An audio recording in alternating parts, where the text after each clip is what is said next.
Hi, well, I'd like to welcome you all to the first City UK member update that we've done on Zoom. As is traditional, I hope you're all safe and well. And it's clear that we won't be returning in numbers to our offices anytime soon. Current estimate is something like about 20% of people have returned to city offices. And most firms are telling us that plans to return are being rolled back, and that was reported extensively in a recent FT article, which I'm sure most of you saw. And this means that the normal interaction with you, our members, is disrupted. Many of us used to regularly meet at various events, both ours, yours, and third parties, report launches, ecosystem meetings of various different groupings, dinners, and in other cities around the world as part of our international work and in other fora. And that's no longer happening in the same way, obviously. And we'll continue to support members in the ways that we have before.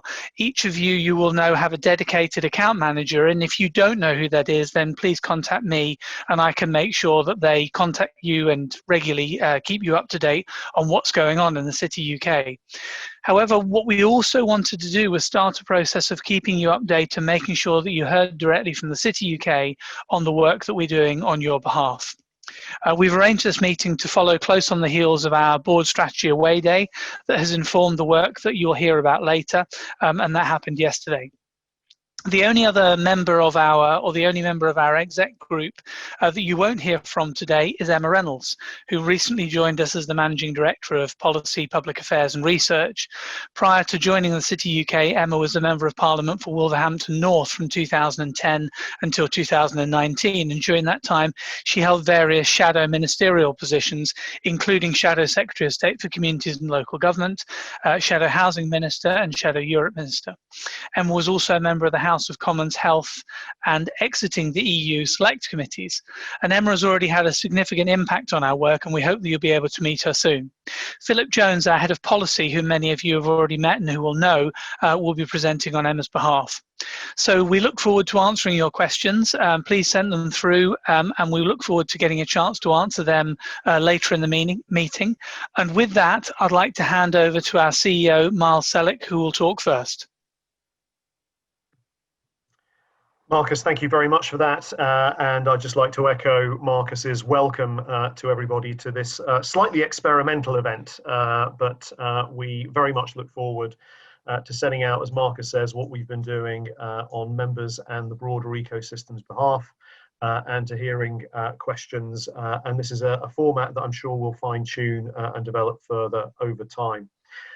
As Marcus has touched upon, we had our board strategy away day yesterday, which is an extremely helpful chance for the board and the executive team to get together to look at City UK's strategic priorities as signed off by our new chairman, Mark Tucker, and the board last year. And my colleague, Jen Green, will be running through those strategic priorities shortly.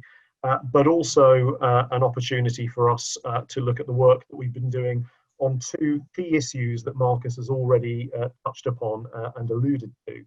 The first being the industry reaction to COVID, and the second being the ongoing Brexit negotiations. And I'll just touch a little bit on both of those before handing over to my colleagues.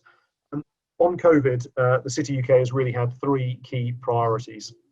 The first has been to stress the support that the industry has given to small, medium and large businesses across the country through the additional work that we've done supporting the Treasury, supporting government, supporting regulators in the various schemes that have been put in place, particularly the lending schemes. Some of you may have seen, indeed some of you may have been involved in the recapitalisation work that we did following discussions with the Bank of England, and which was led by Sir Adrian Montague and Omar Ali of EY.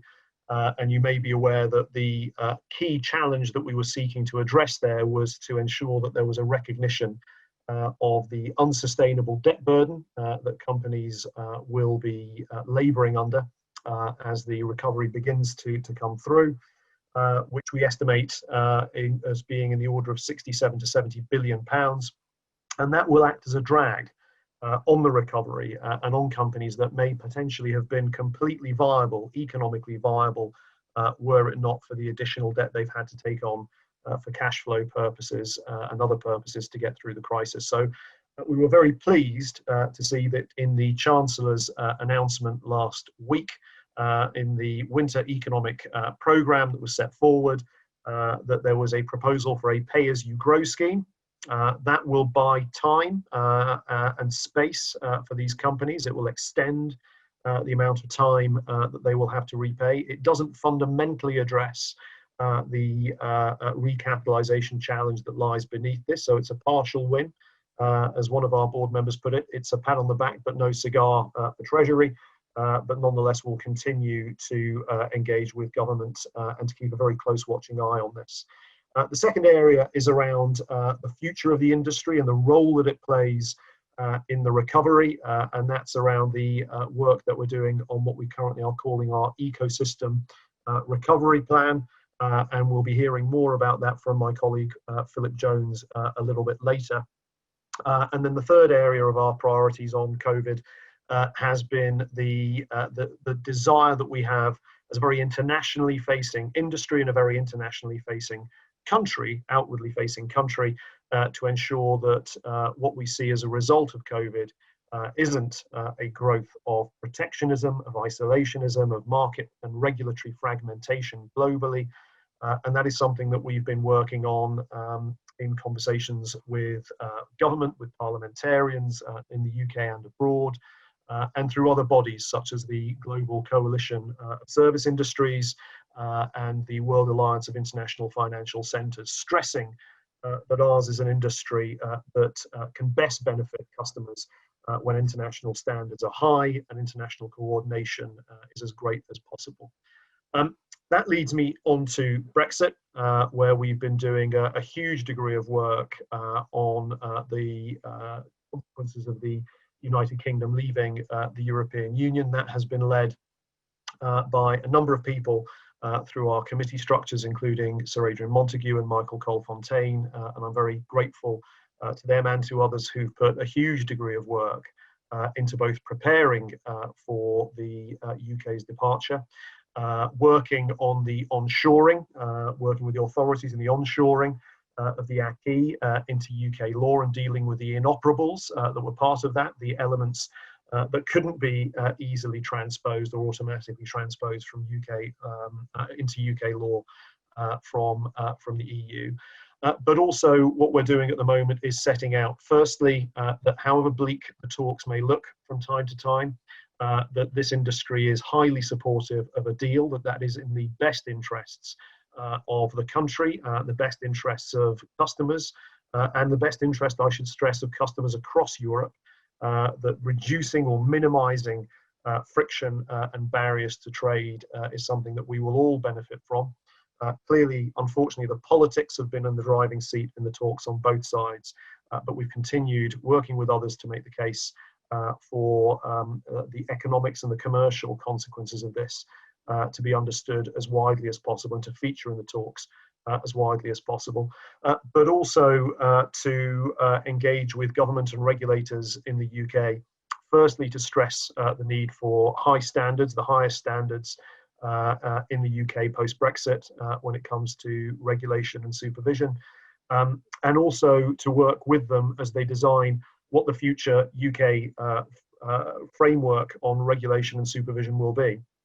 And that is something that clearly we're seeing consultations being issued by Treasury and by FCA and others, and that work is underway, and it's something that we will work with our partners on to make the strongest possible contribution to on behalf of the wider ecosystem. And with that, I'd like to pass over to my colleague Jen Green, Managing Director of Corporate Communications at the City UK, who will run through our strategy and some of the response, to build on some of the response on the work that we've been doing on COVID. Thank you, Miles.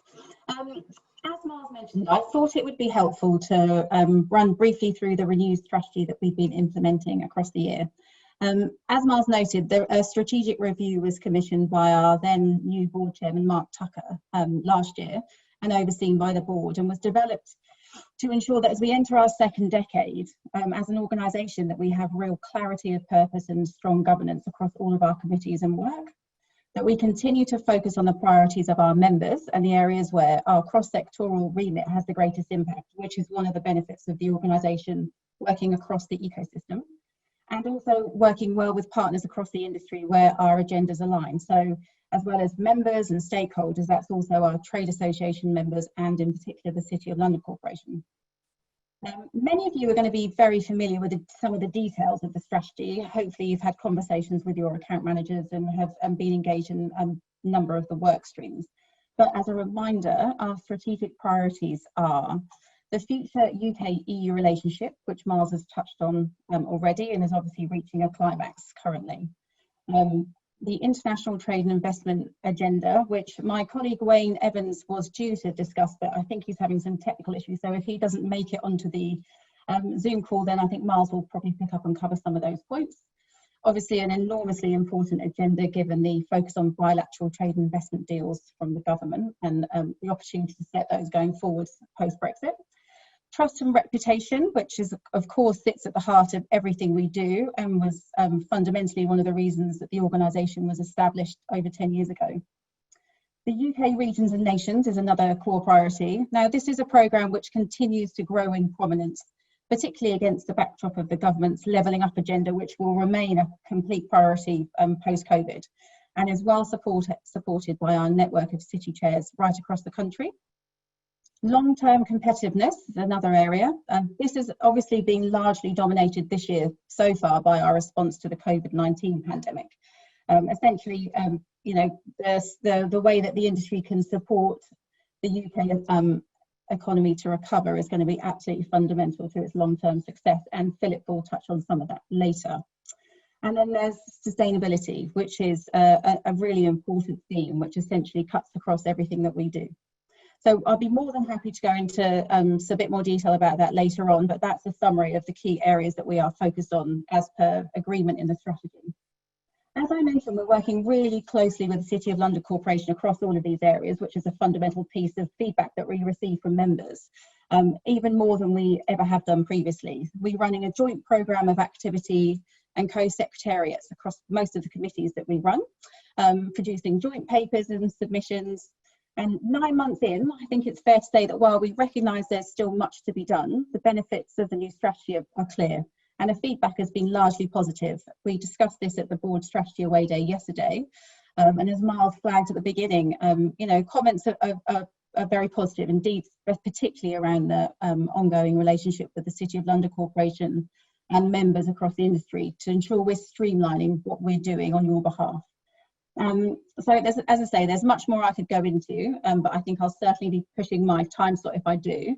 But we would welcome any thoughts, views or questions that you may have during the Q&A session at the end.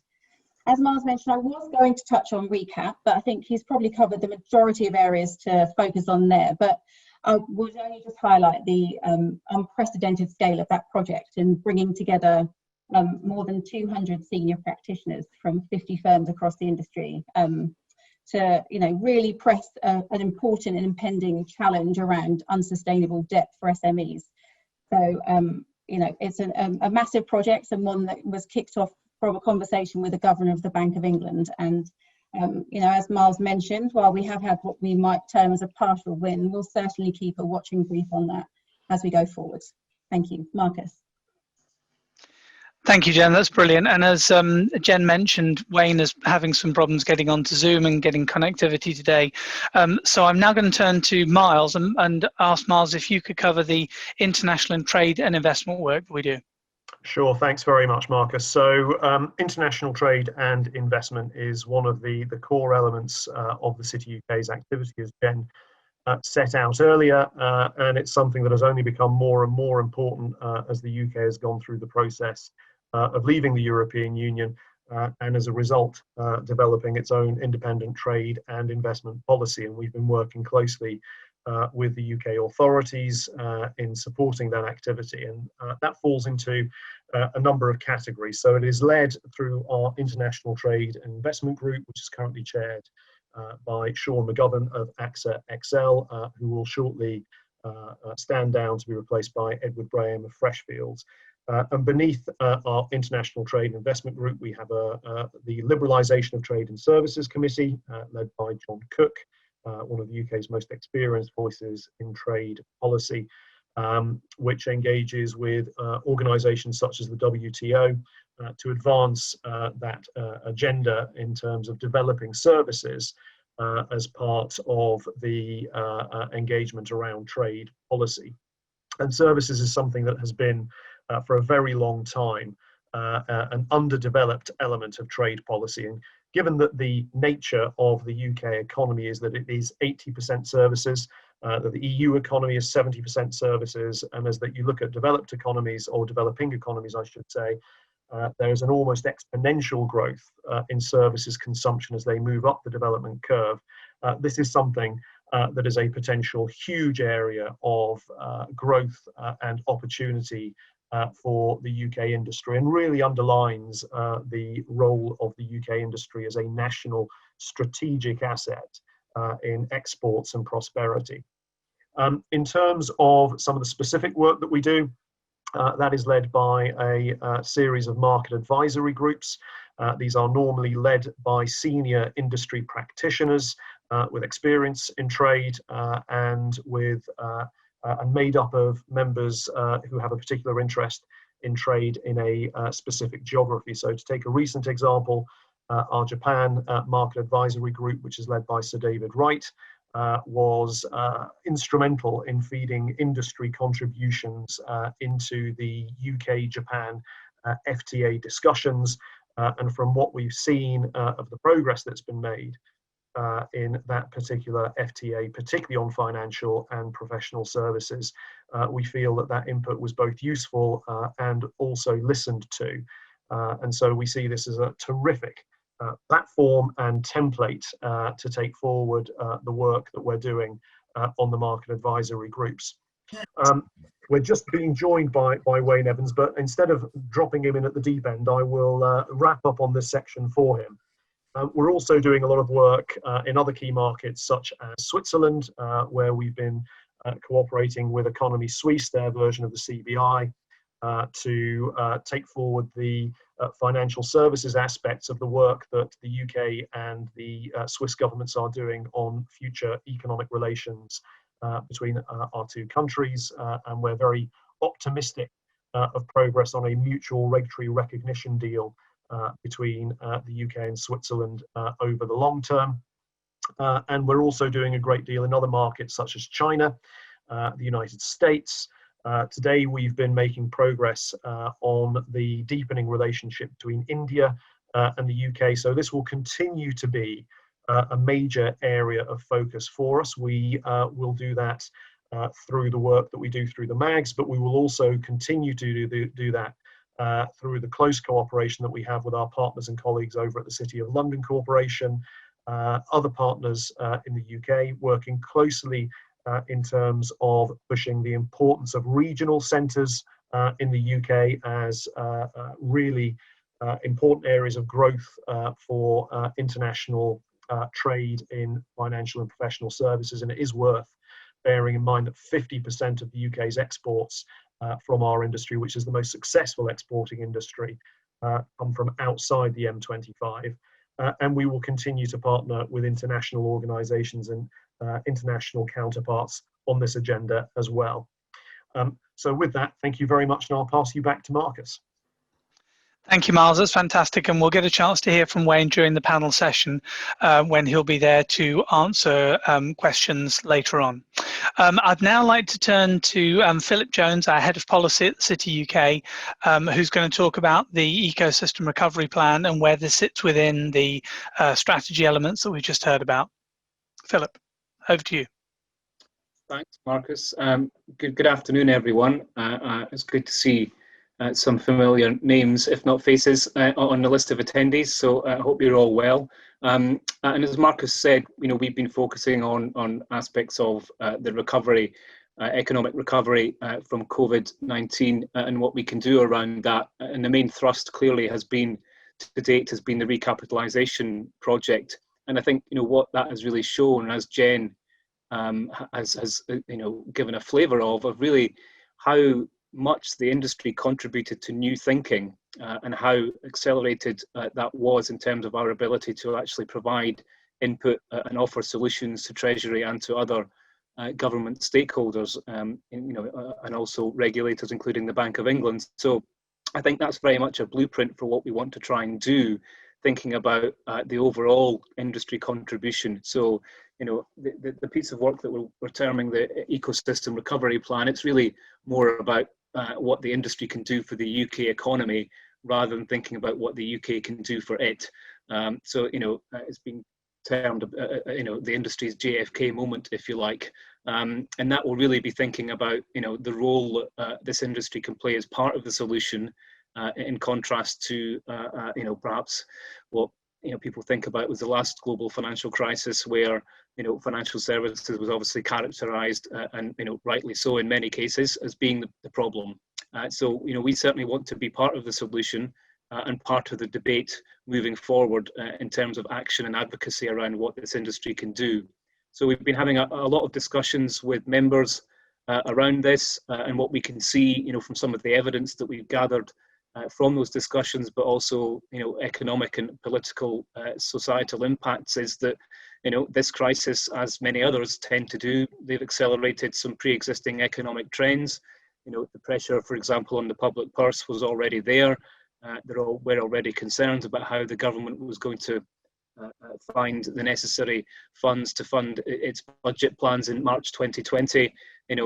Those have pretty much been ripped up, and the figures are pretty eye-watering in terms of what the challenge the public purse faces. So, the private sector and what it can do to help will be a key area of focus for government, and that's certainly an area that we're focused on. I think what else are we seeing from this? Well, we're seeing that in the field of ESG, the social factors are increasingly important, and that also blends into the levelling up agenda that the government remains very focused on. As Miles has mentioned, we do a huge amount of work with local leaders through our city chairs, and what we need to do there is really focus on the need for industry insight to inform how we can widen the toolkit for local leaders and drive the recovery, particularly in areas that might otherwise suffer disproportionately. And again, thinking about how we unlock capital, new thinking, for example, are there areas of regulation which are impacting on how capital is deployed? There have been some, thinking around that in the recapitalisation work, and also in work that's been undertaken by the Scale Up Institute, for example. So it's very much a case of trying to think creatively and put forward a clear message that this industry can be part of the solution and offer new ideas and new thinking. And we plan to launch this work at our national conference in November later this year.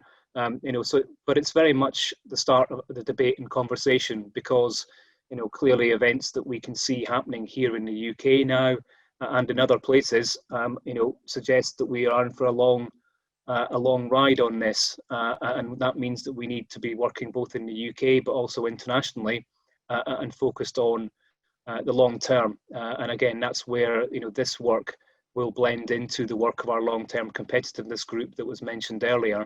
While there's an urgency and an immediacy to responding to the pandemic and responding to the challenges that we need to address in terms of economic recovery, some of those will also be longer-term reforms, for example, to tax, and for example, work on skills and attractiveness. These are elements that will be critical for us to attract foreign direct investment. There is not only a war for talent, but there's a war for FDI, and the UK needs to be best armed to make sure that it can win as much of this business as possible, because that in turn fuels the ecosystem. This ecosystem works best because it's supporting economic activity and growth, and in particular when companies come to the UK, the whole range of legal services, tax advice, consultancy, everything else that goes on around the core of financial products, that's absolutely critical, and it's very much an area of focus for us. Thank you. Fantastic. Thank you very much, Philip. So you're about to see all of us now in the on the screen, and we're going to have a session where first I've got some questions that I would like to ask some of my colleagues based on the things that we're regularly asked by members, and then also we want to open this up to give you the opportunity to ask us some questions. So you'll notice that there is a Q&A function available with this. If you put questions in there, you will find that, or we will see them on our screen as open questions, and then we'll get the opportunity to pose those to the group. So please go ahead and do that. So Wayne, if you would like, if you're able to turn your camera on with us, that would be fantastic. And then got questions for the group. I guess this is probably more directed perhaps at Miles and at Jen, but we've obviously got our national conference coming up in November, and just wanted to ask you about the initiatives which are there to engage members, to allow members to engage with the City UK as we go forward over the next couple of months. Perhaps Jen, you'd like to kick off?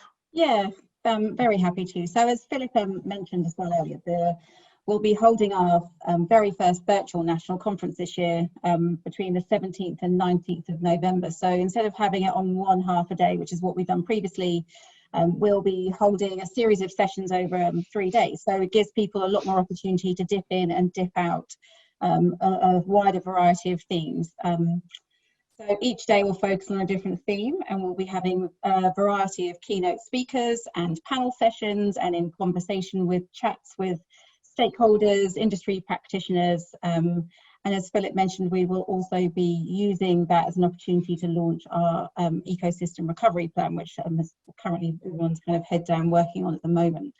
That event is being really very kindly sponsored by BNP Paribas and a number of other gold sponsors, including BNY Mellon and Yorkshire Building Society and DLA Piper. And we will be, we're holding it on a platform which will enable members to interact with some of the content that we've been doing, whilst as well as viewing the sessions themselves, and also the content that comes from our partners and our sponsors. So we're hoping it will be a really diverse range of activities, ways to engage with us. There'll be sessions that you can drop in and ask some questions of the speakers and panelists. So it should be a really, we're excited about it. It's the first time we'll have done a big conference over a number of days, but it's looking really good at the moment, even though we're in early days of preparing for it. And I just briefly add, as Jen says, we think this is a really exciting development, and it's about using the technology that we've all become much more familiar with and used to over the last few months, and to use that to have our national conference operate in a unique way. It's certainly a big first for us. So the whole aim here is to take the examples of regional excellence and excellence in the devolved administrations that's going on, and showcase that, to bring experience together, to act as a sort of laboratory of ideas, and what the format that we're going to be using and the technology we're going to be using allows us to do is operate something that means we can continue to stress the regional dimension of this, the levelling up dimension of this. There will be a strong Yorkshire flavour to the event, but being able to bring panels together that would have been much harder to do physically, where we can represent various interactions that are happening across the UK, across the industry, and across devolved administrations and elsewhere, and to do that in a way that brings people in from all over the country. So we're very excited about that. Wonderful, thank you very much. I'd like to ask, I think probably both you and Philip, a question about the progress of the talks on Brexit, and as we negotiate the trading agreements with other jurisdictions. Where do you think there is a role for the kind of creative and innovative solutions for the future that might be put to government as part of that ongoing trading relationship? So I think there's a real appetite in government to look at this. One of the things that we've been stressing throughout all of this is that the reason the UK is an enormously successful international financial centre and home to one of the world's two leading cities that are international financial centres is because it is an example of really high standards in regulation and supervision. And so the first thing is that we absolutely have to maintain that reputation, that international reputation, for the highest standards in regulation and supervision. But those can also be utilized as part of regulatory diplomacy. They can be utilized, as I was setting out earlier, in terms of deepening commercial relationships with emerging markets and developed markets. So there's a lot of appetite for this. And I think that for bandwidth reasons, government, parliamentarians and others haven't got to this as quickly as they could have done. And so industry's been doing thinking in this space. We set out in 2017 in our vision report that we did in collaboration with PwC, 36 different recommendations for the industry, for government and for regulators that would drive the competitiveness of this industry, that would allow us to make the best of the situation that we're in, and to keep this industry as a major national asset. And that covered everything from how best we ensure that the industry can be consulted upon and feed into the development of new regulations, something that operates actually very, very well in the European system, through to having the right immigration and skills proposals in place. And one of the things that dropped out of that report was the creation of the HMT City UK Financial Services Skills Task Force that has now turned into the Financial Services Skills Commission, led by Mark Hoban as chair and Claire Tunley of the City of London Corporation as CEO. So there's a huge amount that we can do here. The important things I touched on earlier is that a lot of this is going to be much, much easier with a deal, even if that deal actually doesn't cover a great deal of financial services or professional services issues. If there is a deal, it gives us a hook. It means we can build on this. It means we've avoided an acrimonious no-deal divorce, and we can build on things through memorandums of understanding, through specific targeted areas, such as, say, on data, so we can avoid the risks that come with data localization and the costs that come with data localization. So there's a lot that we can do, and there is a voice for the industry here. There's a need for the industry to play its part in designing what that looks like as we go into the future.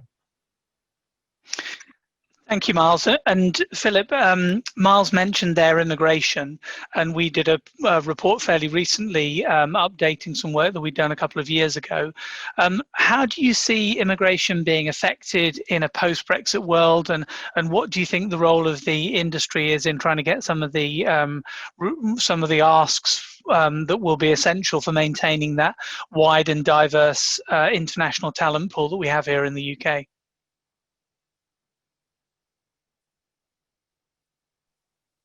Thanks, Marcus. Well, I mean, I think, it's absolutely critical. I mean, when we talk to members about, what is important around the attractiveness of the UK, and aside from some of the things that you might hear around regulation, for example, it very quickly gets to people. It gets to skills, and the fact that we need to be as open as we can be to making sure that we can access the right people from wherever they are. And I think,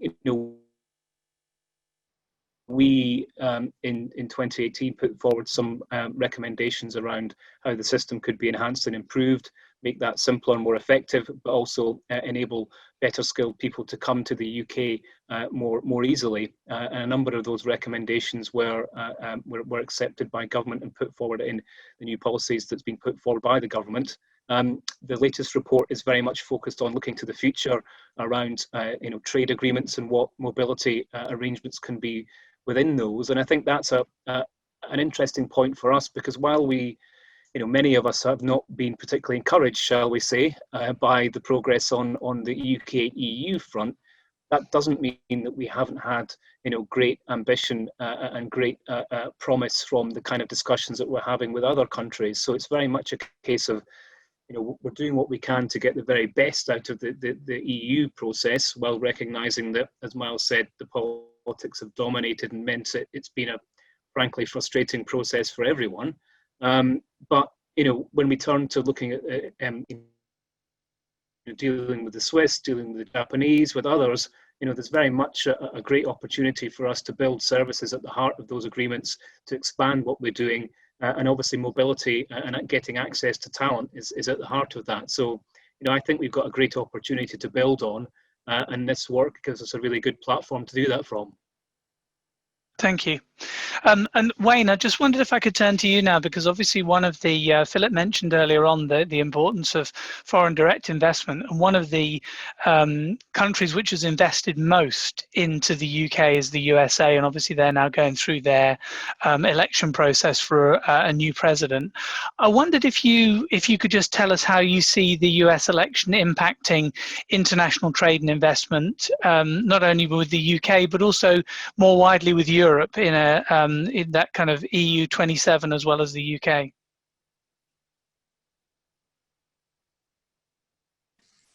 Thank you, Marcus. And first of all, apologies for my IT problems. I think they've resolved themselves at the moment. I think I'm with you all at the moment. And secondly, I wish you'd asked me an easier question to start off with.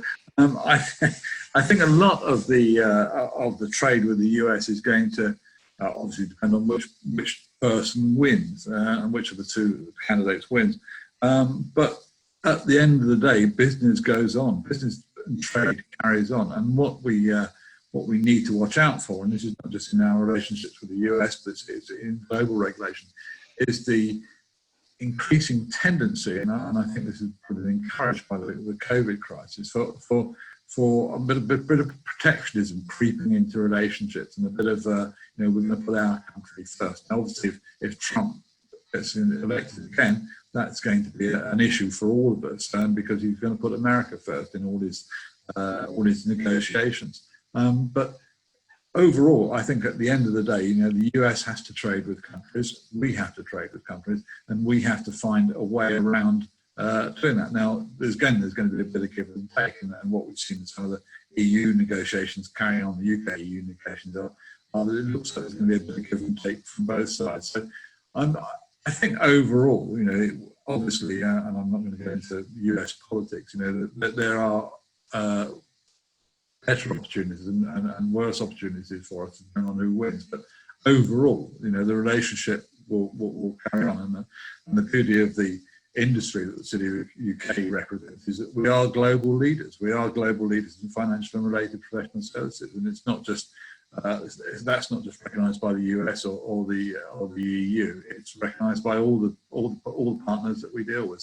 So obviously there are two potential outcomes to the US elections, but one is better than the other. But I think that and Miles has recently done a virtual visit to the US and with colleagues, and we've done a lot of work relating to that. And the indications that we get from the US side is that they want to work with us. They want to make this work. So the negotiations that we're having with the international team and my colleagues in the international team are with the US is that there is a will to work through this, whatever happens.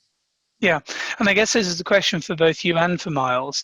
Obviously now China has overtaken the US in terms of the size of its economy.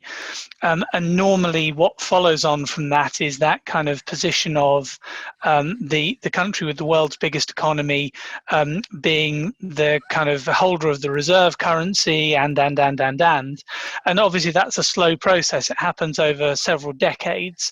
But do you see there being opportunities there for UK with the relationship with China and how that might develop over the coming years as China flexes its muscles?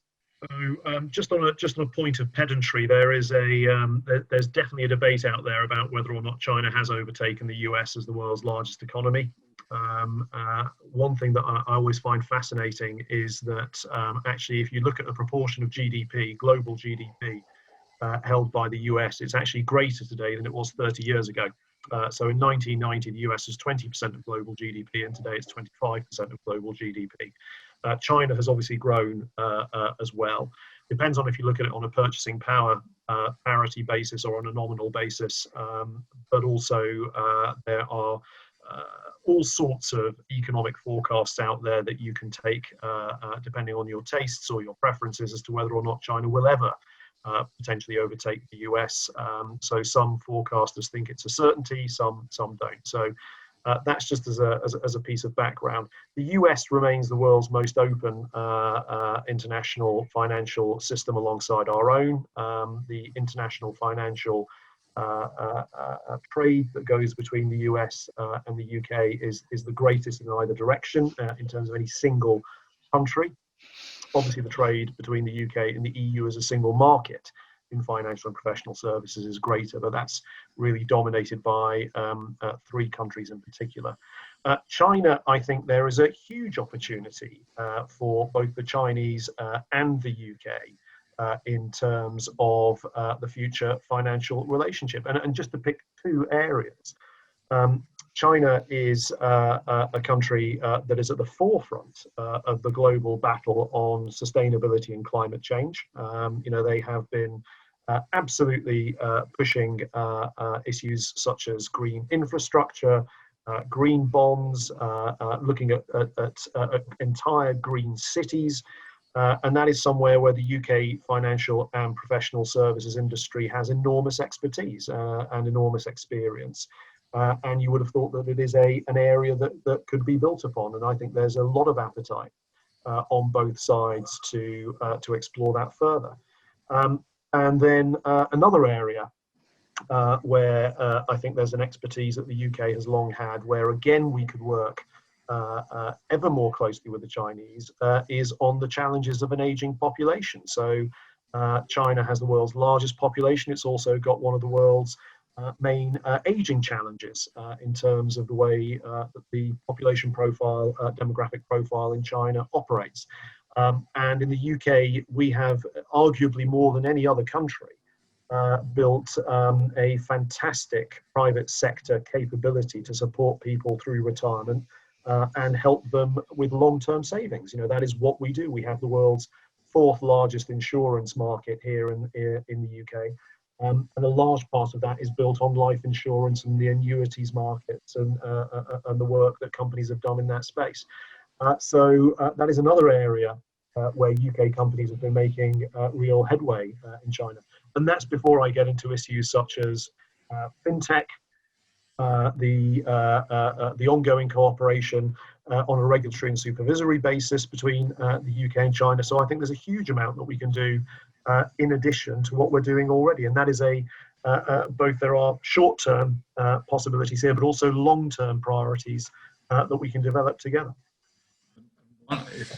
If I can just come in there as well, from the City UK perspective, we have the way we approach the Chinese market is working with our 2 major partners in China, the City London Corporation and the China British Business Council, and all 3 sides of the triangle, the UK triangle, bring different skills and different assets. And in the CBBC, it's not just about financial services, it's about industry as well. So we have a perspective on China, and I'll be honest, sometimes we have slightly different opinions on how we should be approaching the market. But overall, the 3 players in the UK-China relationship, led by our MAG on financial services, are well respected. The City of London Corporation has got offices in China. The Lord Mayor's visit, the Lord Mayor has been going out for a number of years, and that process has been respected. And the CBBC is a well-known institution in China. So on the work that the City UK does on China is enhanced by our 2 partners in the area. And of course, we have some of the largest banks in the region are in our membership, and I won't say them here, but obviously HSBC, Standard Chartered, and those guys have got their own interest in China, and we're very important in making sure that all aspects of our members' interests are represented in our negotiations with China.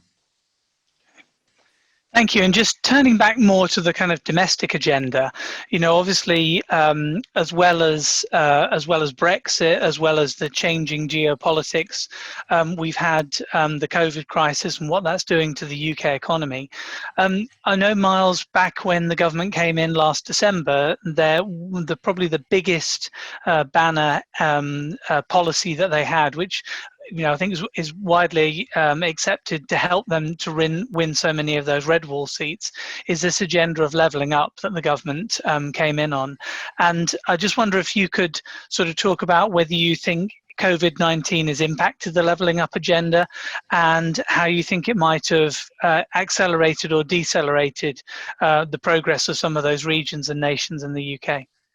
So I think that's a really interesting question, and obviously it's a sort of classic counterfactual. You know, we don't know how much more progress there would have been on the levelling up agenda if COVID hadn't have happened. But you would have thought, given the amount of resource that government and the authorities generally, including the metro mayors and the devolved assemblies, have had to put into dealing with COVID, you would have thought that you would have hoped that we would have been able to achieve more. But certainly in the conversations that we and others have with government, it's quite clear that the levelling up agenda remains enormously important.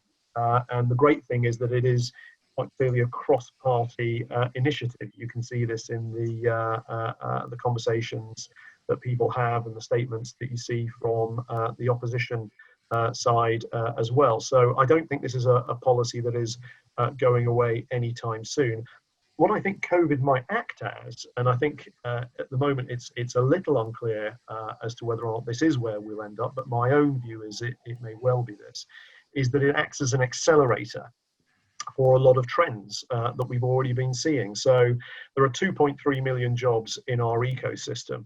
The number of jobs in London has remained overall broadly constant over the last few years. The growth in jobs has been outside London. So Birmingham, where obviously HSBC, Deutsche Bank and others have, people will be very familiar with the operations that they've opened there. That is developing as a real centre for domestic banking and also for fund management. Edinburgh's already an enormously successful fund management centre, and I think it's interesting that in the latest ZYEN survey, Edinburgh is now ahead of Frankfurt as a European financial centre. Manchester is the second biggest centre for legal services outside London. And we've seen huge growth in over the last few years in places like Belfast and Cardiff when it comes to our industry. Interestingly, there's some emerging thinking, some fascinating emerging thinking that's beginning to come out from some of these cities. So we've seen reports and proposals just in the last few days and weeks in Belfast and Cardiff. Manchester recently issued an update to their economic strategy that Andy Burnham commissioned from a selection of very influential and prestigious economists. And the fascinating thing in the Manchester report, to take just one example, was that they saw what was happening with COVID as an accelerator of trends, particularly in areas such as professional services. So the fact that you can have people, as we are now, working from home, working remotely, according to some measures, more productive than people were previously, I think actually plays pretty well to some of these centres. That's not to say that there won't be bumps along the road, that there won't be challenges that come with this, and that there won't be questions around how the success of a centre such as London or Manchester or Edinburgh, which depends on bringing clusters of people together, how that is effective. But I think that actually I'm an optimist. Yeah, thank you. And I wonder if maybe I could ask that as a question to all of the panelists, because I know that the COVID-19 has an impact on sort of every area of our work. And if I could ask you, maybe starting with Jen and going round to the others, what you think is the key lesson or the key sort of standout thing that has occurred to you about this year and the pandemic, and how you think that might play out in the future? Thanks, Marcus. Well, to pick one key lesson is quite tricky, but I'd certainly say that the adaptability of the workforce across all sectors has been fairly phenomenal. You know, if we look at our industry in particular, the way it's managed to mobilise staff in call centres and across all departments working from home, especially in such a tightly regulated industry, is quite impressive. As Miles mentioned, some measures would suggest that productivity has increased, and there are lots of benefits for people to working from home or working remotely. The challenges, of course, counter that with, you know, having to keep a much greater track on people's health and well-being, which remains a major issue, especially the longer people are away from the office. And I don't think that's different in any workplace at all, but some of these issues become more prevalent when people are kind of isolated slightly from other people. But overall, I think it's, as I said at the beginning, it's the adaptability that people have had to be able to just kind of get on, carry on, and also adapting the way that they communicate and engage with people. So looking at the way that we've been engaging with our members, and members have been engaging with their clients, using the virtual systems that everybody is now completely au fait with. This is all very normal almost. It's hard to imagine not having this in the future. So I think there are things that we will have picked up during the pandemic and the way that we're working now that will certainly continue on through and post this crisis. So from a communications perspective, which obviously is largely where I spend my time, and we look at a lot of the events that we run for members, I'm sure that we will consider how we manage to kind of run hybrid events where we mix in-person events and digital events, because the networking, the need to network is never going to go away. And people are naturally, they want to have that interaction with others, and that's the way, you meet, you find nuggets of information, but being able to be more flexible and to bring different people in through a virtual environment is definitely being hugely beneficial for lots of people. Thank you. And just before I go to Wayne, just remind everyone that you can submit questions and answers in the webinar software. So please keep putting those in. Wayne, just from your work, I mean, we've heard a lot about protectionism and people wanting to shorten supply chains as a result of this crisis, and the protectionism to protect their own economies. Have you seen that as being a key challenge this year, and do you think that will emerge as a key challenge? I think it's a key threat. I'm not sure how much of a challenge it is. And Miles and I have had a lot of discussions with our sister organisations through the World Alliance of International Financial Centres. One thing that's become clear is that we're all facing the same issues. So it's not just, in the UK, you tend to think, oh, it's a UK problem, but they're having the same problems in Bahrain or Luxembourg or any of the other, Dubai. So we are all in the same position, and our discussions with the other our equivalents and our partners are that, or the outcome of the discussions from our partners is that they feel the same about this, and that we face the same problems, and therefore we must find global solutions to how we address some of the issues. And Jen has just referred to that, to communications. Once upon a time we'd all fly off to an event there's one coming up shortly in Qatar, but now it will be done online, and what will be the test will be how successful it will be. And I think overall, apart from the odd hiccup with communications IT, these sort of events are the norm from now on, and I think they will be the norm. I think there will always be a role for face-to-face meetings and face-to-face events, but we are seeing a change. But one of the things we are recognising is that we must keep away from this protectionism agenda and look at ways also of how we can work better together as a consequence of COVID. So I'm quite positive about the outcomes, really, I think. Okay, thank you. And Philip, finally to you, the sort of biggest thing that struck you about COVID in your area of work? I think agility has been the watchword. I mean, we've seen it from the industry, but we've also seen it in spades from government and regulators. They have acted very quickly and in a very agile way, right across the board in terms of the regulatory actions they've taken to help firms play their part in the recovery, through to short-term changes to immigration policy, recognising that individuals were effectively trapped in different countries, and therefore there were issues around tax, etc. So I think that agility has been extremely welcome. We'd probably like to see more of it going forward. So I think how we engage and accelerate the pace of change and reform that's necessary now that the UK has left the EU, that will be very interesting to see how that is kept up. And that's where the industry has a key role to play, because bandwidth issues exist before COVID. They're even greater now, and that's why this industry's input and our work is absolutely critical to help shape the future of the UK. Yeah, Thank you.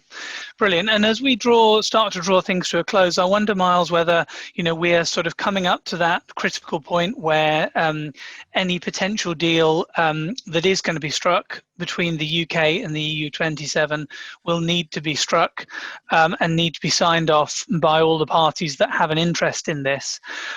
Can you just tell us from the conversations and the discussions that you've been party to where you think we're going to end up? Do you think we're going to end up with some kind of equivalence regime? Do you think we're going to even get a deal? What would be your summary of where you think we might be at the end of this year? I think we should always aim off for the theatricality that comes with any kind of negotiation, and we've seen that in recent days on both sides of the channel. I think that when it comes to trade negotiations, things are never as bleak as they might look just before the final breakthrough. I think if the economics were the key issue, we would have a deal pretty much signed, sealed, and delivered by this point. But there are clearly political realities and political dimensions on both sides that need to be factored into this, and that's the area of greatest risk. It's whether the politics of this allow a deal to happen rather than the economics. I'm personally hopeful that we should be able to get something in place. The question is how wide and how deep that deal will be. And whether or not that can then pass through ratification. So there will be a ratification process that will need to go through, and time is clearly of the essence. I think if we get something that is a bare bones deal, the important thing will be that we can have the ability to build on that over time and to deepen that deal over time.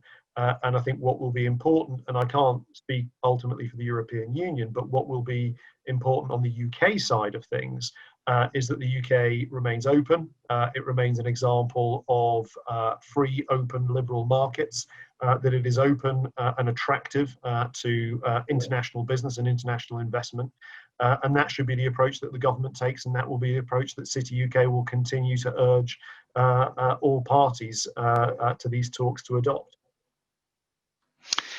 Thank you all very much. Well, I would just like to draw things to a close now. I hope that's been useful for all the members on the call. We really appreciate your engagement and your time today. As I mentioned, you've all got a specific account manager within the City UK's member insight team who's been assigned to your account. So please do contact me or any of the team if you don't know who that is. But hopefully you do and you're in regular dialogue. So it just remains for me to say thank you to colleagues, to Miles, to Jen, to Wayne and to Philip, and to the team who organised this. And we hope to see you all either virtually or back in the office at some stage very soon. Thank you all very much.